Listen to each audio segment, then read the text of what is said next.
আবারও একটা mini blog তোমাদের সাথে শেয়ার করছি। আজকে শুক্রবার আর বিকেল 5টা, আমার আজকে ছুটি। আমাদের আজকে এখানে পার্টি ছিল নেইবারহুডে, তাই বিকেল বিকেল বেরিয়ে পড়েছিলাম। আর এসে দেখছিলাম যে পার্টি প্রায় শুরু হয়ে গেছে, সবাই এসে পড়েছে। আর আমরা পেয়ে গেছি এই টিকিটটা পেয়েই চলে এলাম খাবার এদিকে। আমাদের এখানে যে খাবারটা দিয়েছিল সেটা হচ্ছে রুটি, ভাত, বিভিন্ন রকমের ভেজিটেবলস, বিনস, মাংস, সমস্ত কিছু একসাথে মিশিয়ে এক ধরনের খাবার। পাশেই একটা পার্ক ছিল, তাই মামাম ছুটে ছুটে চলে এলো এখানে স্লিপ চড়বে বলে। আর দেখো, তার পাশে বসেই আমরা খেয়ে নিচ্ছিলাম।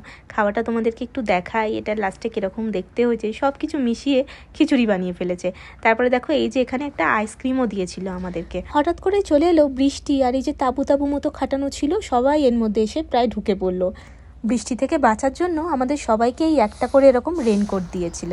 আমরা সবাই মিলে রেনকোট পরে নিলাম, আর পরে একটা করে সেলফিও তুলে নিলাম। তারপরে আর কি, বেশ বাড়ির দিকে হাঁটা দিলাম আবার।